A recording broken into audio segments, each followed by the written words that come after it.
les essais d'enherbement assez tôt, en 2013, avec 4 parcelles et sur chaque parcelle des modalités ciblées sous le cavaillon et des modalités en plein.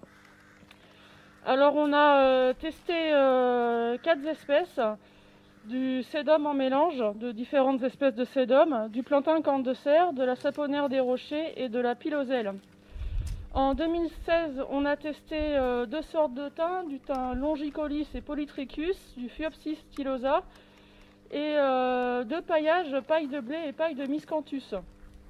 En 2020, on va implanter 2 espèces végétales, Lipia et de la fétucovine. Petite remarque que je trouve importante, le choix de mettre des espèces semées sous le cavaillon et des espèces qui vont fleurir le plus souvent a été fait et les vignerons ont souhaité arrêter les insecticides sur ces parcelles-là parce qu'on s'est dit que ce n'était pas la peine d'attirer les insectes avec des couverts semés pour ensuite faire les traitements et les perturber. Alors pour les espèces végétales, on a un cahier des charges pour les sélectionner. Donc on voulait qu'elles soient peu concurrentielles vis-à-vis de la vigne, évidemment, donc avec des besoins faibles en eau et en azote, mais qu'en même temps elles soient assez rapides à se développer pour bien recouvrir le cavaillon et limiter le développement des adventices. Peu poussantes en hauteur, parce que l'idée c'est de ne pas faire d'entretien du tout, donc que ça soit vraiment une alternative à l'entretien. Et on n'a pas retenu de légumineuses parce qu'on ne voulait pas avoir de relargage d'azote non contrôlé dans les parcelles. Alors, c'est un cadre expérimental, donc on a fait le choix de tester les espèces une par une pour pouvoir sélectionner celles qui conviennent et éliminer celles qui ne conviennent pas, ce qui ne serait pas possible si on testait les mélanges. Cela dit, on ne s'interdit pas, lors de la transfert terrain, de mélanger ces espèces. Les indicateurs qu'on a choisis pour mesurer l'impact sur la vigne, donc on a regardé la vitesse et la qualité de recouvrement avec la BAC que je vous ai mis en dessin. On va regarder l'impact sur la concurrence azotée avec la mesure de l'azote assimilable dans les mous, l'intensité chlorophyllienne qui est mesurée avec des outils type N-Tester ou SPAD. On va regarder l'impact sur la qualité de la vendange avec des analyses de mousse, sucre et acidité. L'impact sur la vigueur avec la pesée des bois de taille, la pesée des poids de vendange, des poids de baie et le nombre de grappes. Et l'impact sur l'état sanitaire qui sera variable selon les années. Donc en 2018, on a regardé le mildiou, en 2019, la grillure et le gel. Donc ça, on choisit en fonction des caractéristiques du millésime. Et puis en 2020, on a posé des sondes tensiométriques et donc on a regardé la température du sol et la quantité d'eau du sol. Alors je vous ai l'implantation. Pour les espèces, en 2013, on s'est lancé en partenariat avec la société Hydrogreen et on a fait du semis hydraulique. Donc ça consiste à mettre de la semence avec de l'eau et de la pâte à papier dans une citerne et on va végétaliser comme ça les zones que l'on souhaite. Je vous montrerai des photos tout à l'heure. Par contre pour les autres espèces, donc la piloselle, l'étain et le Phuopsis, là on a fait ça à la main en mini-motte. Et pour les paillages, on l'a fait à la main et avec une machine. Quelques photos de l'hydroseeding parce que c'est une technique qui est intéressante. Donc vous voyez, hein, c'est simplement la semence est projetée, ça fait comme une lance à incendie et on peut vraiment végétaliser de façon assez précise les zones en fonction Donc pour faire notre essai, c'était assez pratique, on a vraiment pu bien délimiter nos placettes. Alors après je vous ai fait une comparaison de simulation des coûts d'implantation. Alors, à prendre avec des pincettes, hein, c'est vraiment une simulation parce que c'est pas toujours évident de ressortir du contexte expérimental ce que ça pourrait donner si on fait ça vraiment dans un contexte réel. Alors, pour la technique de semi-hydroseeding, la location de la machine interrang, il y a 2 techniciens qui doivent faire fonctionner la machine. Et on met environ 1 15 jours pour faire un demi-hectare, plus le coût de la semence, ça revient à 2600 € hectare pour végétaliser 30% de la surface. Sachant que les deux techniciens, on peut peut-être les remplacer par de la main-d'œuvre sur le domaine, et là on peut diminuer le coût de 1000 € hectare. L'implantation en mini-motte, j'ai pris la piloselle. Donc la piloselle, c'est c'est 3 plants par mètre linéaire. Donc on compte 15 000 plants hectares. 30 heures hectares de main-d'œuvre, et donc là, avec ce coût de main-d'œuvre et ce coût des plants qui est quand même plus cher, ça fait un prix assez important à 5 700 € par hectare pour 30% de la surface. Pour les paillages, on sera un peu moins cher, la paille de blé étant plus chère que la paille de miscanthus. En fonction des cours de la paille, on est entre 310 et 460 € hectare.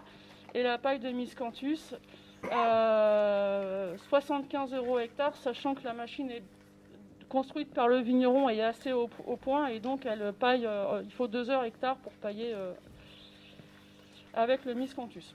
Alors sur ces 75 € hectare, il n'y a pas le prix de la machine.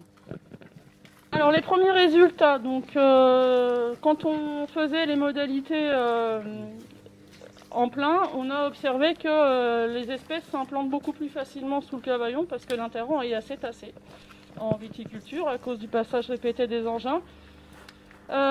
Et on avait deux parcelles en antécédent des herbages chimiques et 2 parcelles en antécédent des herbages mécaniques. Et nos espèces implantées se sont beaucoup mieux développées en antécédent des herbages chimiques parce que la pression des adventices était beaucoup plus faible.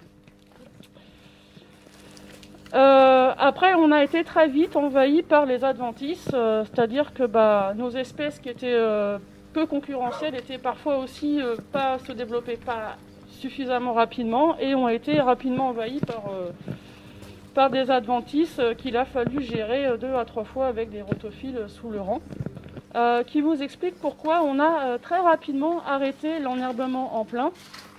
Très rapidement, on a fait les implantations en 2013 et en mai 2015, les 4 parcelles, les 4 vignerons m'ont appelé en me disant « tu viens nous voir, il y a un problème ». Et effectivement, là où il y avait de l'enherbement en plein, la vigne ne poussait pas, le feuillage était très clair, il y avait manifestement un gros stress. En plus, c'était un printemps où il a fait vraiment sec. Donc, on a décidé d'arrêter. Il y a 3 vignerons qui ont décidé d'arrêter. Il y en a un seul qui a continué. Et je vous ai mis une photo de la récolte, de ce que ça a donné. On a eu très peu de récolte. Donc, il y a eu vraiment un gros problème de vigueur et ça a impacté durablement la vigne. Donc, l'enherbement en plein n'est pas à conseiller. Alors, je vous ai mis une photo de nos taux de recouvrement. C'est un petit peu dense, mais c'est simplement pour vous montrer que c'est assez hétérogène d'une placette à une autre. C'est-à-dire que sur une placette, ça va bien se développer et sur une autre, pas du tout. Donc voilà, c'est pas régulier, c'est pas du développement régulier. Et puis aussi, selon les espèces, la dynamique va être très différente.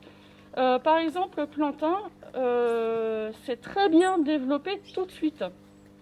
Et pendant 4 ans, il a recouvert de façon très satisfaisante l'ensemble des surfaces implantées.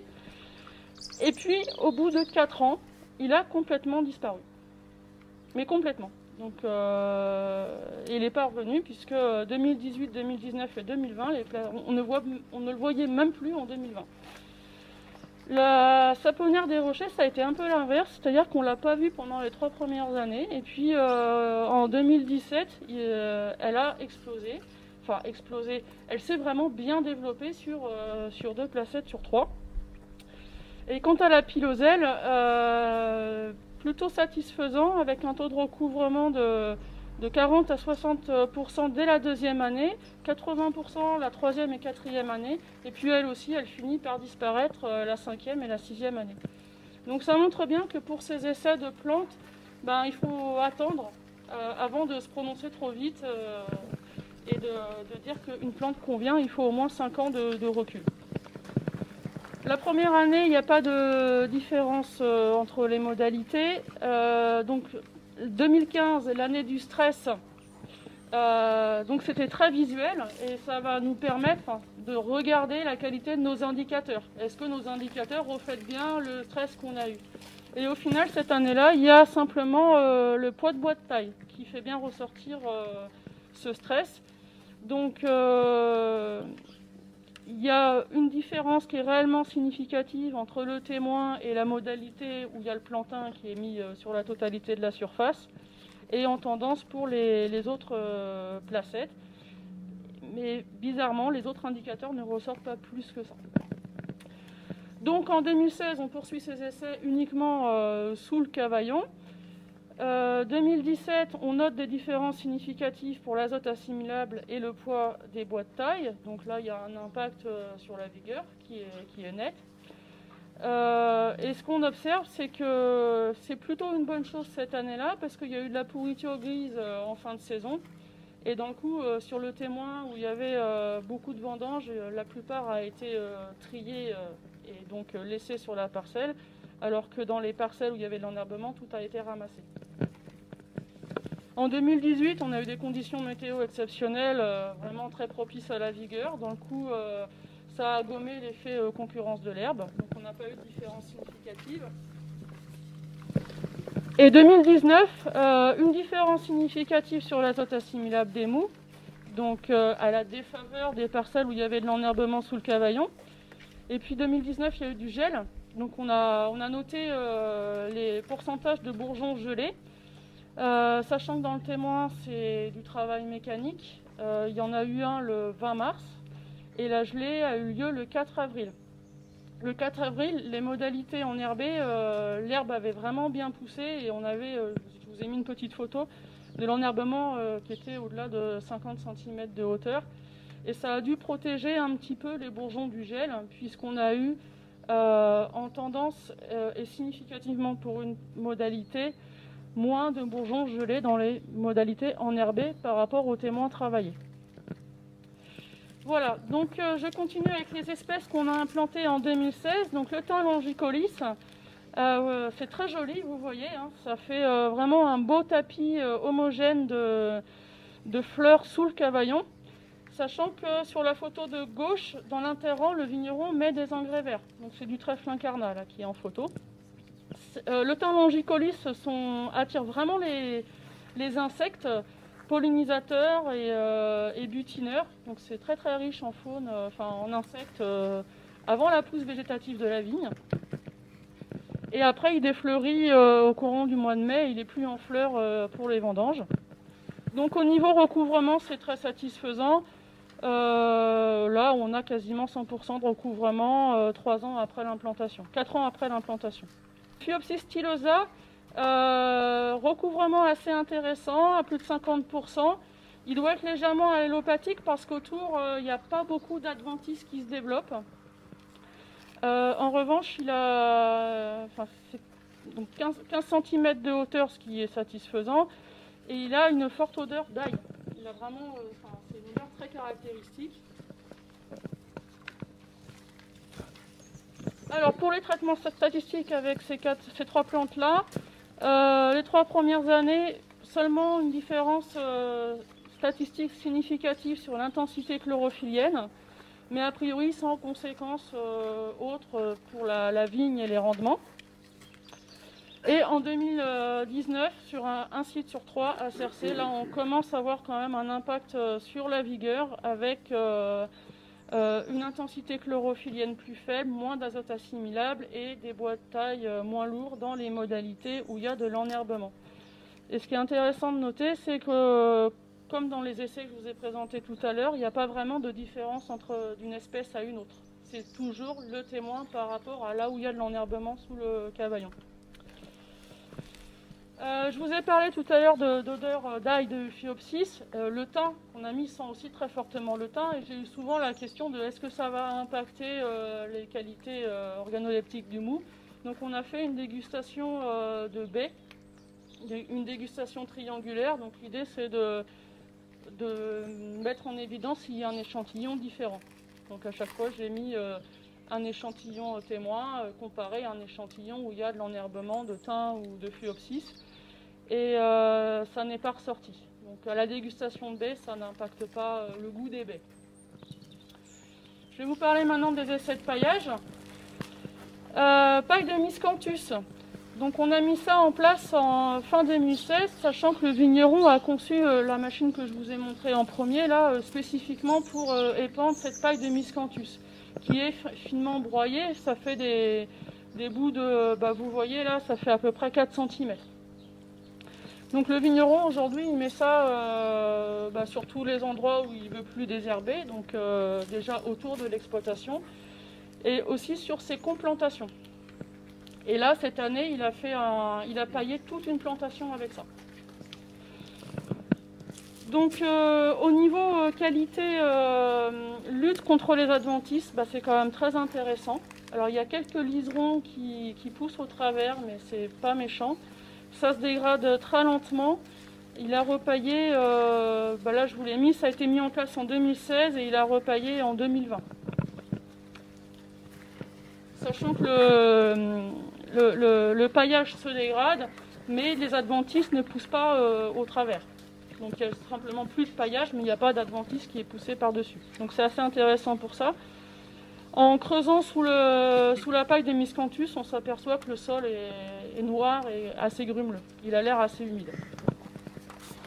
Il faut mettre quelle hauteur le paillage?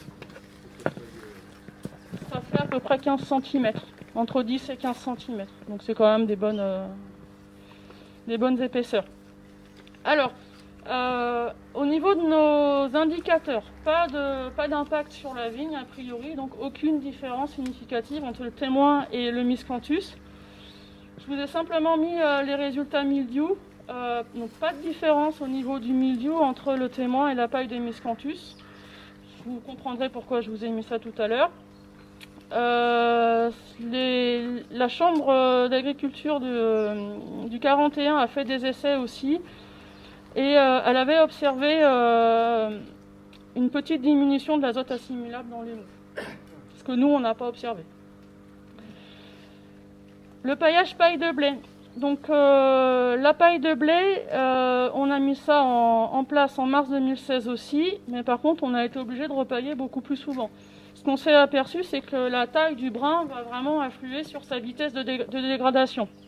Donc la première année, on a déroulé la botte de paille. Ça a tenu 2 ans. On avait 80% de dégradé en 2 ans. Et puis l'année suivante, le vigneron a voulu épandre sa paille avec sa machine qu'il a construite. Mais pour que ça se fasse bien, il fallait que la paille soit broyée en petits morceaux. Donc il a épandu sa paille, pas de problème technique au niveau de l'épandage avec la machine, mais par contre, comme c'est des petits brins, ça s'est dégradé beaucoup plus vite. Et là, en 1 an, il y avait 90% de dégradé. En plus, ça vient peut-être de la qualité de la paille, on a eu beaucoup de repousses de blé sous le cavaillon, donc ça vient peut-être de la qualité de la moisson. Et puis on observe aussi qu'il y a pas mal de chardons qui se frayent un chemin. Donc, au niveau de l'efficacité contre les adventices, c'est efficace, mais quand même moins que le Miscanthus. On a observé quelque chose de très net en 2018, c'est qu'on avait un poids de vendange nettement plus important dans les modalités paillées que dans toutes les autres modalités. Et ce qu'on a regardé, c'est qu'on a fait les comptages de fréquence de mildiou et d'intensité mildiou. Donc 2018, vous savez, c'était une année où il y en a eu beaucoup. Et il y en avait partout, dans le témoin, dans les modalités enherbées, dans les modalités avec le Miscanthus que je vous ai présenté tout à l'heure, mais il n'y avait pas de mildiou dans la modalité paille. Et c'est ce qui explique probablement qu'on ait plus de rendement dans cette modalité-là. Alors les hypothèses, on peut en faire, on n'a pas trouvé la solution, on ne sait pas pourquoi. Donc on se contente de faire des hypothèses. La première, la plus logique, c'était que ça fait une barrière physique qui empêche les projections d'eau d'hiver sur la vigne. mais on va rejeter, on ne va pas retenir cette hypothèse parce que si c'était le cas, on aurait vu la même chose dans le miscanthus. Or, il n'y a pas, dans la modalité miscanthus, il y avait du mildiou. Autre hypothèse, la paille pourrait accueillir des micro-organismes antagonistes du mildiou. Autre hypothèse, la paille pourrait modifier l'alimentation de la vigne, donc peut-être faire une petite fin d'azote qui fait que les baies seraient moins riches en azote et donc moins sensibles au mildiou. Et aussi la forme de l'azote, ça favoriserait l'assimilation sous forme ammonium plutôt que sous forme nitrite. Donc on a regardé l'année suivante les différents types d'azote qu'il y avait dans les baies et il n'y a aucune différence entre les modalités. Donc on ne va pas retenir non plus ces hypothèses-là. Pour le reste des indicateurs, pas de différence significative les 3 premières années et en 2018, en tendance, mais pas de façon significative, la paille a des poids de bois de taille moins lourds et a un peu moins d'azote assimilable que dans le témoin. Donc je répète, c'est en tendance et pas de façon significative. 2019, pas de différence significative non plus pour aucun des indicateurs, mais en tendance, on voit quand même qu'en moyenne, la paille a tendance à être un petit peu en dessous, aussi bien en ce qui concerne l'azote assimilable, l'ammoniacal, l'aminé, l'intensité chlorophyllienne, les poids de vendange et des résultats qu'on a eu cette année avec nos sondes tensiométriques. Donc on a regardé la température du sol à 20 cm et les mesures d'humidité à 30 cm et à 60 cm. Pour la température du sol, bon déjà on voit que c'est bien corrélé avec la température de l'air. Hein, la dynamique des courbes est vraiment calquée. Et ensuite, ce qu'on s'aperçoit, et assez logiquement, c'est que la température du sol est plus élevée sur le sol nu, qui là en l'occurrence est désherbé chimiquement, et que la température va être égale entre le sol paillé et enherbé, et plus faible par rapport au sol nu. Donc il y a plus de fraîcheur dans le sol paillé et dans le sol enherbé. Ensuite, par rapport à l'humidité des sols, la contrainte hydrique va être beaucoup plus précoce et plus forte sur les modalités avec de l'enherbement, que ce soit à 30 ou à 60 cm. Ensuite, c'est le sol nu qui est assez proche du sol paillé, qui lui donc est la modalité la plus faible, enfin, donc où il y a le plus d'humidité. Donc le paillage. Alors rapide conclusion. Donc l'enherbement total, les parcelles sont très concurrencées au bout de 1 an. En localisé sous le Cavaillon, on commence à avoir un début de concurrence au bout de 3 ans. Donc pour le moment, vous l'avez compris, j'imagine, on ne va pas vous préconiser cette technique. Voilà, on n'est pas encore dans la phase de transfert de la technique sur le terrain. Parce que les recouvrements sont irréguliers, parce qu'on observe de la concurrence. Alors peut-être que pour compenser cette concurrence, il faudrait faire des engrais verts dans l'interrang, donc des couverts qu'on va mettre et détruire ensuite, ou forcer un petit peu sur la fertilisation dans l'interrang, pas sous le Cavaillon, parce que ça ferait que faire pousser les adventices et faire concurrencer plus nos couverts. Un autre problème aussi qui est de taille, c'est l'écoplantation, parce que on plante dans l'enherbement, et là déjà que c'est dur les coplantations, mais si en plus on met un jeune plant dans de l'herbe, c'est encore plus difficile. Le recouvrement des espèces est souvent irrégulier, donc on a quasiment toujours été obligé de faire un passage avec un outil manuel pour faucher l'enherbement sous le Cavaillon. Et tous les interrants doivent être travaillés pour limiter la concurrence, et ça c'est un problème aussi, parce que travailler tous les interrants, c'est pas forcément bon pour la fertilité, et c'est pas bon non plus pour la portance. Conclusion pour les paillages, une piste encourageante, c'est le miscanthus. Il semble être neutre pour la vigne et se dégrade assez lentement.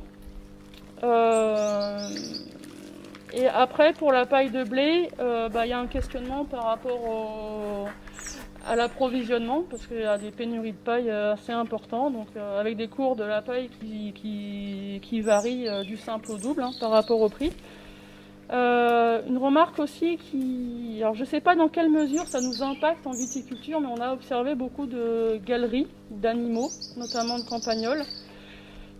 On n'a pas vu de pieds déracinés ou abîmés à cause de ça, donc, mais c'est quand même à noter. Et donc on a bien souligné l'impact positif des paillages sur l'humidité et sur la température du sol.